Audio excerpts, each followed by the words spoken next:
நமக்கு அரணாயும் இருக்கின்றார். ஆண்டவர் நம்மோடு இருக்கின்றார், நமக்கு அரணாயும் இருக்கின்றார். கடவுள் நமக்கு அடைக்கலமும் ஆற்றலுமாய் உள்ளார். இடுக்கணுற்ற வேளைகளில் நமக்கு உற்ற துணையும் அவரே. ஆகையால் நிலவுலகம் நிலை குலைந்தாலும், மலைகள் ஆழ்கடலில் அதிர்ந்து நடுங்கினாலும், எங்களுக்கு அச்சமென்பதே இல்லை, அச்சமென்பதே இல்லை.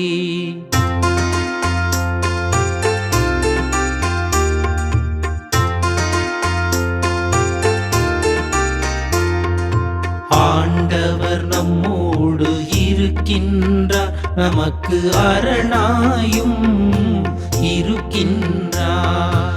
ஆண்டவர் நம்மோடு இருக்கின்றார், நமக்கு அரணாயும் இருக்கின்றார். ஆறு ஒன்று உண்டு, அதன் கால்வாய்கள் உன்னதரான கடவுளின் திருவுறைவிடமான நகருக்கு பேரின்பம் அளிக்கின்றன. அந்நகரின் நடுவில் கடவுள் இருக்கின்றார், அது ஒருபோதும் நிலை குலையாது. வைகரை தோறும் கடவுள் துணை அதற்கு உண்டு. படைகளின் ஆண்டவர் நம்மோடு இருக்கின்றார்.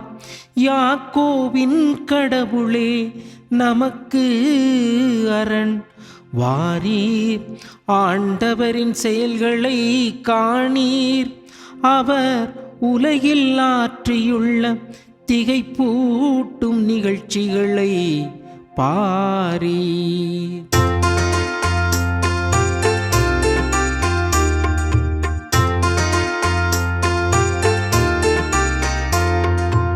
ஆண்டவர் நம்மோடு இருக்கின்றார், நமக்கு அரணாயும் இருக்கின்றார்.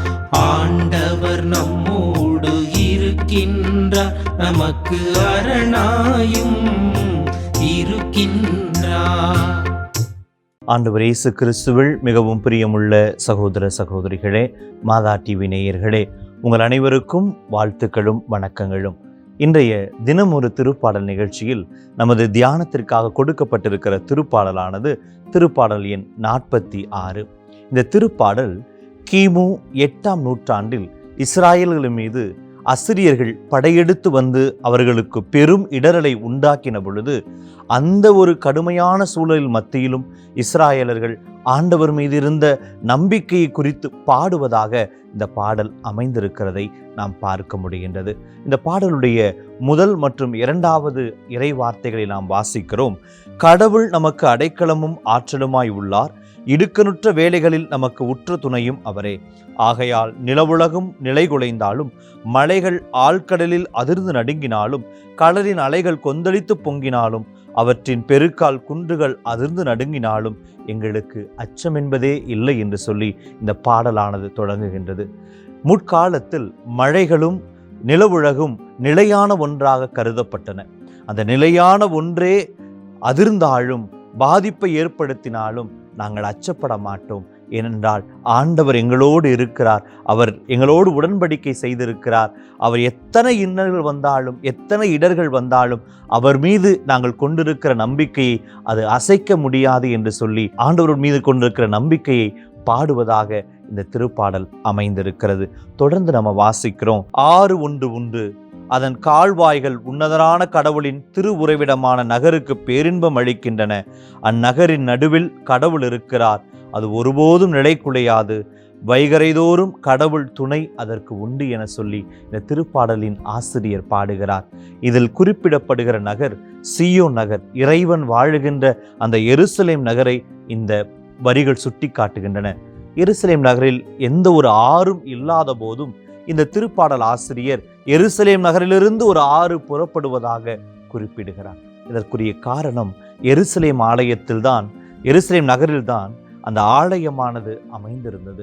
அந்த ஆலயம் இறை பிரசனத்தை கொடுக்கிற ஒரு ஆலயமாக இருந்தது. அந்த ஆலயத்திலிருந்து கடவுளுடைய பிரசனம் பெரும் ஆறாக பெருக்கெடுத்து மனிதர்களிடத்தில் சென்று அவர்களை நிரப்பியது என்பதை நாம் அறிவோம்.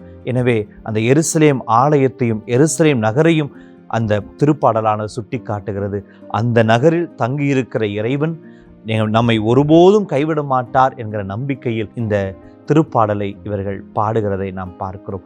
பிரியமான சகோதர சகோதரிகளே, திருப்பாடல் ஆசிரியர் இந்த வரிகள் வழியாக நமக்கு கொடுக்கிற ஒரு செய்தி, நிலையான நிறைவும் மகிழ்ச்சியும் ஆண்டவருடைய பிரசனத்தில்தான் நாம் கண்டுகொள்ள முடியும். அவருடைய பிரசனம் நமக்கு என்றுமே உண்டு.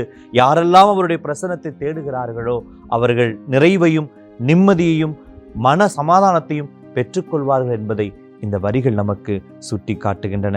தொடர்ந்து நம்ம வாசிக்கிறோம். படைகளின் ஆண்டவர் நம்மோடு இருக்கிறார், யாக்கோபின் கடவுளே நமக்கு அரண், வாரீர் ஆண்டவரின் செயல்களை காணீர், அவர் உலகில் ஆற்றியுள்ள திகைப்பூட்டும் நிகழ்ச்சிகளை பாரீர். படைகளின் ஆண்டவர் என சொல்லி திருப்பாடல் ஆசிரியர் இங்கே குறிப்பிடுகிறார்.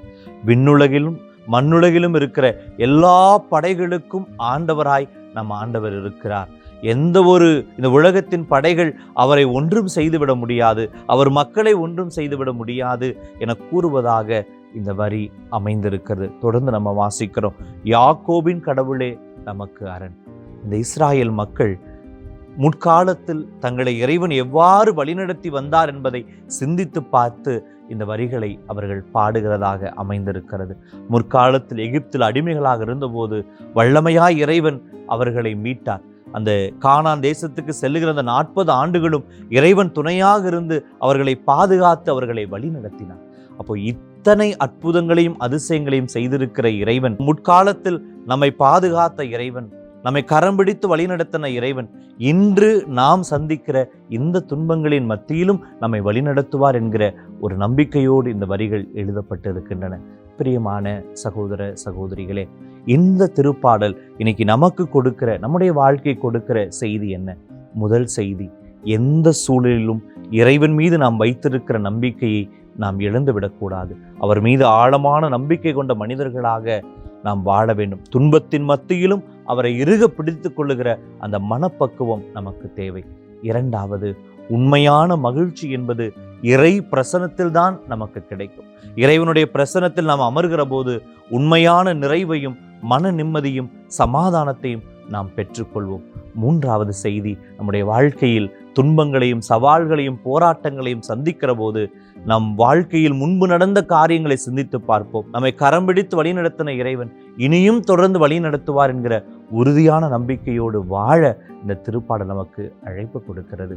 எனவே நாம் ஆண்டவரிடத்துல இந்த செய்திகளை சிந்தித்தவர்களாக ஜெபிப்போமாக. தாயும் தந்தையுமான இறைவா, இந்த நாளுக்காக நன்றி செலுத்துகிறோம். எங்களை கரம் பிடித்து ஒவ்வொரு நாளும் வழிநடத்தி வருகிறீர். நன்றி ஆண்டவரே. உமது பிரசனத்தினால் எங்களுக்கு நிறைவையும் மன அமைதியும் சமாதானத்தையும் கொடுத்து கொண்டு இருக்கிறீர். நன்றி ஆண்டவரே. எங்களுக்கு இடுக்கண் வருகிற போது, இடர்கள் எங்கள் வாழ்க்கையில் ஏற்படுகிற பொழுது, சவால்களை சந்திக்கிற போது, போராட்டங்களை எதிர்கொள்ளுகிற போது, இதுவரை நடத்தின இறைவன் இனியும் எங்களை நடத்துவார் என்கிற உறுதியான நம்பிக்கையோடு நாங்கள் வாழ நீரே எங்களுக்கு உதவி செய்வீராக. இந்த ஜெபத்தையெல்லாம் எங்கள் ஆண்டவரும் இரட்சகருமாகிய இயேசு கிறிஸ்துவின் வல்லமையுள்ள நாமத்தில் உம்மை நோக்கி மன்றாடுகின்றோம். ஆமேன்.